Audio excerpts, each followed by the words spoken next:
Welcome to Epilogue Podcast, the show where we discuss some stuff that happened on a different show ages ago which nobody really cares about anymore.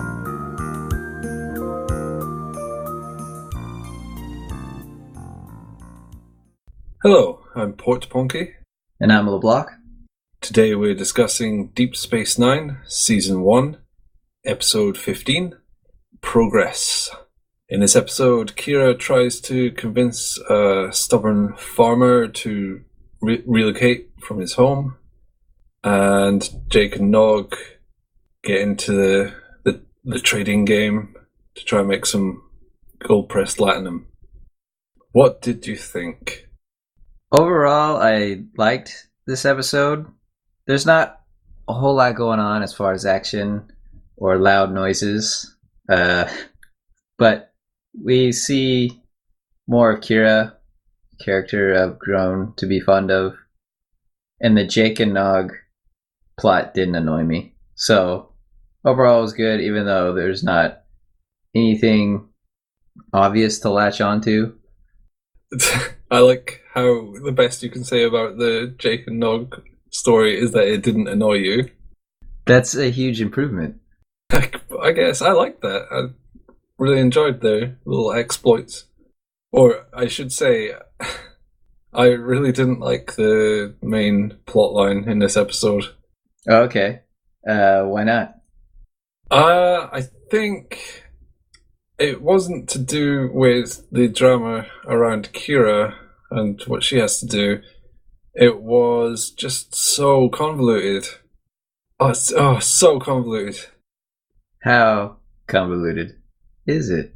Well, why are they blowing up the moon? Why? To harvest energy? Somehow blowing it up is the best way? For 100,000 homes, central heating was what the guy said, the government official. I forget his name. 100,000 homes, that's one power plant on Earth right now would do that. Why would you blow up the moon? It's a habitable environment. It ruins the view. So, and then she says, "Why don't we use technobabble way of doing it?" And says, that would take a whole year to set up. We can't wait a year. Rather than blowing up an entire habitable planetoid little, it's like instead of waiting a year to solve a minor part of our energy needs, we'll blow up Europe. Yeah, and he doesn't provide a reason as to why that can't happen. He just says, no, we can't wait that long. I can't wait that long. I'm too excited to get it going right now. I'm way too impatient. I'd rather this guy die.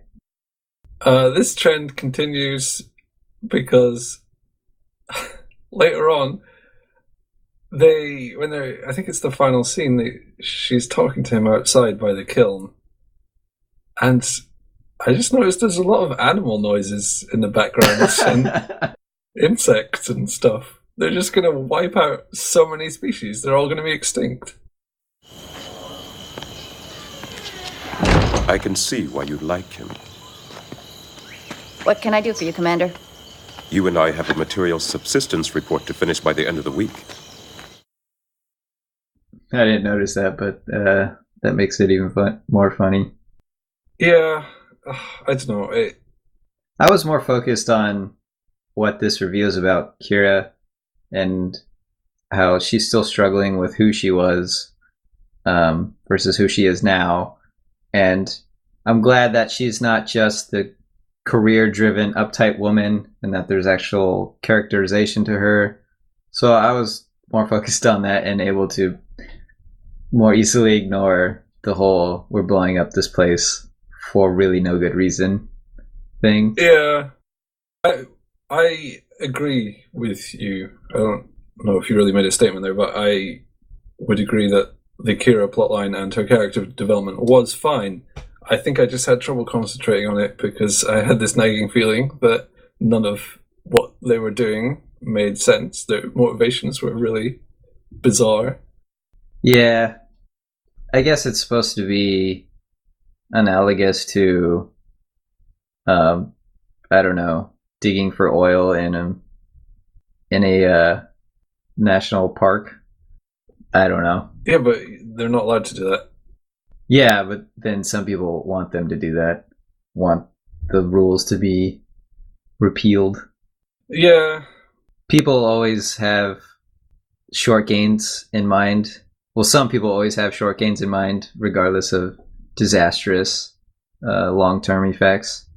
And that this is an example of that, although an extreme. But blowing up the moon. Yes, an extreme example. Well, I don't know. There was other clunky things about the episode. I really think it needed more. It needed to be placed in a kiln to harden before they develop it into a show about a guy building a kiln. I was really annoyed by the kiln. He said, after they complete it, he says something, "Oh, I never thought I would finish this thing." I wrote that the down. whole time I'm thinking, why did you think that? It only took about a day. Yeah, it took about a day. It was the easiest home improvement project I've ever seen in my life. Even I could do that, and I'm not handy at all. Assemble some IKEA furniture. I didn't think I'd ever finish it. Yeah. I can't place these perfectly shaped objects next to each other. Look at how they cemented the last few tiles on, and then he immediately sets it on fire. Yeah, that stood out He too. built it prepped with coal or whatever inside. Also, Kira set the guy's house on fire. It really burned. Yeah, she even set one of the windows on fire. It looked like a stone window frame, but apparently it's flammable. Yeah. Maybe that's why the guy didn't react. He just looked at it and thought, I've been living in a death trap for all these years. That's a major health hazard. Maybe I should move back to Bajor. She did him a favor, really. If your house will set on fire that quickly, then you need it burnt down in front of you while after your kiln was exploded. Yeah, you really shouldn't be building things which cause fires. I've written a bunch of other stuff down, other than Let's hear it. nobody seems to value real estate in this. Well, not even a whole moon, but Jake and Nog, or Nog rather, didn't see the value of real estate, and the guy who sold them the real estate also didn't seem to value it. Yeah, that was a little weird. Maybe once you conquer space travel, then the idea of land is not as enticing. I guess, but they're always blowing each other up, so you'd think more land would be helpful. But okay, apart from dirt issues, or land issues. Yes. We had that reiterated numerous times. It was fun. It could have been more fun. And what I mean by that is that when we had O'Brien come in and look at the self-sealing stem bolts, there we go. I was hoping he immediately realized what was going on and then didn't care and wanted to see how it would play out for his own amusement. But then that's not what happened. And then I was disappointed. I liked Nog's line about, I would have bet anything he'd have known what they were, when he tried to blag through self-sealing stem bolts to O'Brien. Oh, you know, the usual. Right. That made me laugh. Okay, so another distracting point about this is that the main crux of the episode is that Kira does not want to transport a guy against their will because it may put his life in jeopardy in emotional terms. However, in a previous episode, and one we've laboured to quite a degree, we've seen that Kira has absolutely no qualms about transporting people against their will, even if it will cost them their life, potentially. But that was for her benefit. If she did that this time, it wouldn't benefit her because she saw part of herself in this guy. So her emotions were getting in the way and causing her to invest in this man's destiny. Fair enough. I think she still would have done it. Well, she did, I guess, in the end, so... 2 to beam up. A few other things I found kind of clunky was there was a lot of fairly bad lines. Well, other than I didn't think I'd ever finish it. Oh gosh, yeah. Another one that stood out was they're very frightened of uniforms, as she sends two uniformed officials with guns to go and essentially kidnap Forcefully someone. kidnap people. And then the guy comes back saying, "Oh, they're crazy." But what did you expect? He thought she was just joking. Oh, to go back to the self-sealing stem bolt, when they didn't know what it was, why didn't they just ask the computer? That is a very good question. Maybe they didn't care. Yeah, maybe they liked not knowing and wanted to place that restriction on themselves. To be honest, they're very amateur traders. They didn't really check the values of what they were dealing with very carefully. They just accepted some bolts that they had no idea what they were. Those sound important. Let's go for it. Well, it worked out, which makes me think it's very, very easy to make a profit in this show. But then again, he's a Ferengi, so maybe his lobes just guided the way. Yeah, but how they eventually succeed was complete accident. There was that convenient conversation held right in front of them between Quark and Odo. And it was so convenient that I thought, oh, this is being staged. They're setting a trap to snare the kids in their wrongdoing. But then that was just them having a conversation. Again, I was expecting something else that I thought would be better, that Quark or Odo were in on it, and then they would relieve them of their gains, their ill-gotten gains. That actually probably would have been a better ending, although they hadn't actually done anything wrong. Well, they sold the sauce without permission. Well, Quark said just do whatever with it, which is essentially like saying sell it for some bolts. Well, that's fair, but they made the proposal before they had that permission. Oh, that's hardly a crime. I'm sure there's a rule of acquisition that says something along the lines of sell stuff even if you don't own it yet. Yeah, that seems likely.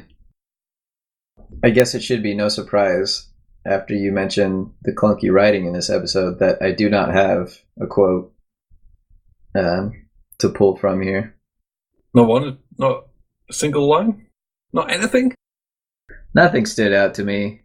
I did like the exchange between Sisko and Bashir when he says "make it true," and then he kind of fumbles his way through faking what needs to be said in order. There's a bit of a power play there. Like, there was no need for him to do that, really. Yeah, he just wanted Bashir under his thumb. And poor hapless Bashir fell into it. He's growing on me again. I kind of like him now, I have to say. Yeah, I do too. It would be interesting to know when episodes were written. Maybe they saw all the problems with Bashir. Maybe it played out on paper better, and then once they saw it performed and edited, they realized, oh, we need to reroute this character. And now he's in a place where I'm actually charmed by him. I like him. I like what they're doing with him. They did what they needed to do to correct him. I could find out when episodes were written, but that is way too much effort. Yeah, let's not bother. Let's just wildly speculate. Yeah, they were clearly written in a linear order, and each episode was filmed before the next one was written. So why do aliens always sleep on furniture that isn't beds? Because they're aliens. They don't know what a bed is. I know. The Kardashians have obviously uncomfortable beds or bed frames or something because they've moaned about that a few times. And then in this episode, the old man, LeBloc, is sleeping on what looks like a table, and Kira's sleeping in a chair. Odo sleeps in a bucket. Oh, we haven't talked about LeBloc, who is played by a great actor. Again, He is? continuing. Oh, I don't know if he's great outside of this show, but I thought. I didn't mean that he's bad. He was very charming, but I just didn't recognize him from anything. Yeah, if I've seen him in anything, I don't know. I can't recall. But the show continues its trend of hiring really good guest stars. Well, it's a character drama at heart, so they have to get good performances. Otherwise, it'll... if he was not entertaining to watch, this episode would have been a drag. Oh, this would have been a disaster if they didn't have a good guy playing Mullibok. He was charming. I thought he was getting a bit lechy, but then he was just doing it to piss off Kira. Yeah, which was a nice turn. I was getting worried with all those little comments and Kira not doing anything, but then at the exact moment where I thought, okay, she would say something or do something, that's when she turned around and her anger turned to a smirk. She realized what he was up to. Yeah, it was really well done. They paced that perfectly, because that was the same for me. It was the point where it's like, oh, okay, he's going a bit far. That's when they revealed it. It paced that just right. Yeah, before that, I was thinking, why am I watching Kira play house with this old man? Pervert. Yeah, this old pervert. Cisco used a line he's used before. I'm not Picard? No. Don't remind me of that episode. No, he said, I like you, Kira. In a previous episode, he said, I like you, Odo. That's how men from the wooden planet express feelings. It's just subject, like, and then object. I like you, but I can't stay here. I am too flammable to be near this kiln. Because he's made of wood. Oh, yeah, I got it. Oh, yeah, good. I think it's a technique he uses. He tells them that he likes them, and then he asks them to stop pissing him off with their stupid requests. Do you think he's manipulating them? That's just a manipulator line? He's done a fair bit of manipulation. I mean, he's in a difficult position. It's not so clear in this episode, but he has to play off the Cardassians, the Bajorans, and the Federation. And he has been a little bit, not outright manipulative, but I think he does prime people to do the best thing. He did it with Bashir, and I think he did it with Kira as well. Yeah, that's totally fair. Even in this episode, we have him manipulating Bashir, so I don't know why I'm surprised. Yeah, I'm not saying it's a bad trait. It's probably a good thing to do if you want to to navigate the political situation here, I guess. Although in this episode, he basically just said, come on, hurry up, or you're fired. Yeah. His line about Kira, oh, she may not be wearing her uniform for much longer, it felt so hollow to me that not...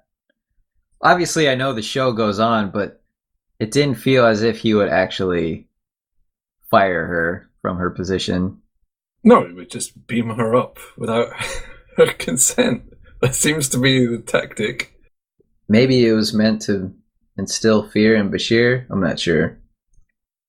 One thing which I think they could have monopolized on is that this episode is essentially about a land dispute.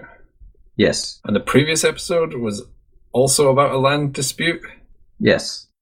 The previous episode actually had a believable land dispute about river rerouting causing border issues between two factions. Why didn't they just use that? I mean, I guess they'd probably written out of order and stuff, but it would have been a lot better if they'd carried that storyline through onto this one, rather than having them blow up the moon. I think that they forced it to be too sci-fi, and it made it convoluted, as I've said already far too many times. Yeah. Yeah, that would work better. Oh well. I'm supposed to ask you if you have a quote, but I know you don't. I spoiled the non-quote status. Well, we have to have a quote, don't we? Well, we don't have to. We can do whatever we want, but we'd be breaking a combo if we don't have a quote. Well, I have one line from LeBloc. Is it? I didn't think I'd ever finish it. No. Okay. When he says he doesn't have much faith in you, does he? And it's a really good manipulator line. To go back to the manipulation theme, it's a really good line to undercut Cisco's authority and try to get her on his side. So it played well to his character and how he's obstinate and stuck in his ways. Seemed like everyone was manipulating people apart from Kira, who was supposed to be, but kind of couldn't, and just had to face up to that. She was fighting against that.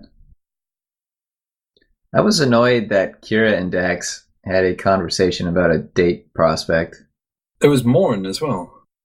The guy from the bar. Oh yeah, the one who finally got a name, where everybody knows his name. Yes.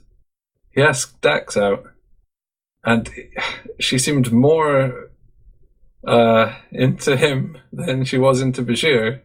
Not that she was into either of them, but at least she wasn't disgusted too much by Morn. That really doesn't speak well of Bashir. Well, would you date him? And I think we're done. Okay.